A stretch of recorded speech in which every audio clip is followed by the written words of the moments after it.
मंडळी, आता बोलूया आजच्या बडे मुद्देच्या चर्चेच्या मुद्द्याकडे. मुद्दा हाच आहे मंडळी, प्रेमात आणि युद्धात सगळं काही माफ असतं असं म्हटलं जातं. व्हॅलेंटाईन डे काही दिवसांवर आलेला आहे. सध्या व्हॅलेंटाईन वीक सुरू आहे.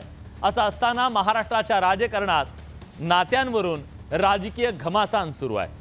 काल प्रॉमिस डे होता. नेमकं त्याच दिवशी ठाकरेंचे कट्टर शत्रू असलेल्या एकनाथ शिंदेंना मित्र असलेल्या शरद पवारांनी पुष्पगुच्छ देऊन पुरस्कार दिला. यावेळी शरद पवारांनी एकनाथ शिंदेंच्या कामाचं, त्यांच्या झपाटलेपणाचं तोंड भरून कोडकौतुक केलं. तेही दिल्लीत. गेली 5 वर्ष या महाविकास आघाडीच्या बंधनात आपल्या बांधल्या गेलेल्या मित्रानं शत्रूच्या केलेल्या कौतुकानं ठाकरेंच्या शिवसेनेची प्रचंड चिडचिड झाली. वैताग झाला.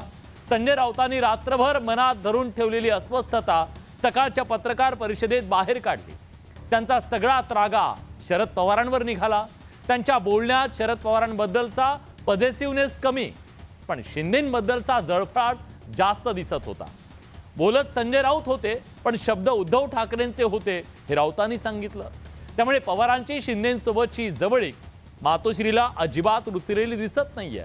महाविकास आघाडीचं सूत ज्या पवारांनी जुळवलं त्यांनाच दुखवण्याची रिस्क ठाकरेंच्या शिवसेनेनं घेतली.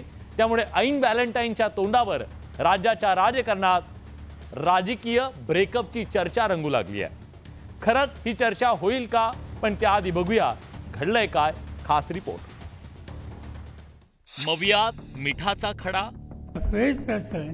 मोठा वाचकरी जबाबदारी एकनाथ शिंदेंच्याकडे होती, ही या ठिकाणी सांगायला आवश्यक आहे. मविया फुटीच्या उंबरठ्यावर. ज्याने महाराष्ट्राची वाट लावली, ज्यांना आम्ही महाराष्ट्राचे शत्रू समजतो, तर त्यांना अशा प्रकारचे सन्मान आपल्या हातून देणं हे महाराष्ट्राच्या अस्मितेला आणि स्वाभिमानाला धक्का लावणार आहे. सत्ताधाऱ्यांचे ठाकरेंच्या पक्षाला टोले. मुळात ही महाविकास आघाडी राहिलीच नाही, परंतु जी काही दुखदुख होती त्याला सुद्धा आता विझवण्याचं काम संजय राऊतने केलेलं आहे. दिल्लीत पुरस्कार सोहळ्यात शरद पवारांनी राज्याचे उपमुख्यमंत्री एकनाथ शिंदेंचं कौतुक केलं खरं, पण त्यामुळे महाविकास आघाडीत भूकंप आलाय. ज्यांनी ठाण्याचं राजकारण योग्य दिशेने नेण्याच्यासाठी सातत्याने प्रयत्न केले आणि त्या प्रयत्नाचा मोठा वाचकरी जबाबदारी एकनाथ शिंदेंच्याकडे होती, ही या ठिकाणी सांगायला आवश्यक आहे. ठाकरेंच्या शिवसेनेनं शरद पवार यांना टार्गेट केलंय, तसंच शरद पवारांना सल्लाही दिलाय. त्यामुळे पवार आणि ठाकरेंमधला हा वाद चिघळताना दिसतोय. पण या वादामुळे आता राज्यातल्या महाविकास आघाडीला सुरुंग लागण्याची शक्यता वर्तवली जातीये. कारण शरद पवार आणि उद्धव ठाकरे यांच्या पुढाकारातूनच राज्यात महाविकास आघाडीचा जन्म झाला होता. 2019च्या विधानसभा निवडणुकीनंतर शिवसेना भाजप युती तुटली. त्यानंतर शरद पवारांनी उद्धव ठाकरे आणि काँग्रेसला सोबत घेऊन महाविकास आघाडीची मोट बांधली. त्यानंतर राज्यात महाविकास आघाडीची सत्ता आली. आजवर शरद पवारांनी मवियाचा डोलारा सांभाळला. खरं तर शरद पवार आणि ठाकरेंमुळेच मवियाचं अस्तित्व टिकून आहे असं म्हटलं तर वावगं ठरणार नाही. पण आता ठाकरेंच्या पक्षानं शरद पवार यांच्यावर आगपाखड केल्यानं अनेकांच्या भुवया उंचावल्या. काल शरद पवार साहेबांनी शिंदेचा सत्कार केला नाही तर अमित शहांचा सत्कार केला असं मी मानतो. महाराष्ट्राचे तुकडे पाडणाऱ्या, महाराष्ट्राचा उद्योग पळवून देणाऱ्या अमित शहांचा सत्कार, ते प्रतीक म्हणजे एकनाथ शिंदे, त्यांचा सत्कार केला. पवारांनी एकनाथ शिंदेंच्या केलेल्या कौतुकावरून मवियात मिठाचा खडा पडण्याची शक्यता आहे. कारण ठाकरेंच्या पक्षाच्या टीकेला शरद पवारांच्या पक्षानंही उत्तर दिलंय.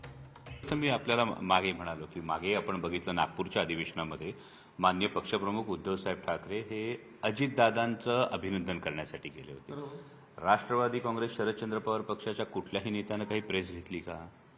राष्ट्रवादी काँग्रेस शरदचंद्र पवार पक्षाच्या कुठल्याही कार्यकर्त्यानं याविषयीची कुठलीही भावना जाहीरपणे अशी सांगितली का? नाही, मग आम्हालाही याचा त्रास होतो, हे नाही होत.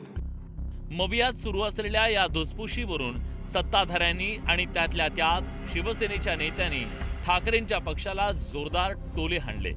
आरोप करतायत, जे दोष देत आहेत, जे लोकांचा अपमान करतायत, या सर्व लोकांना या महाराष्ट्रातली जनता धडा शिकवेल. मुझे इस बात का थोड़ा अच्छा लग रहा है कि शरद पवार जी ने ये बात तो मान्य कर ली है कि उद्धव ठाकरे से ज्यादा अच्छे मुख्यमंत्री एकनाथ शिंदे है.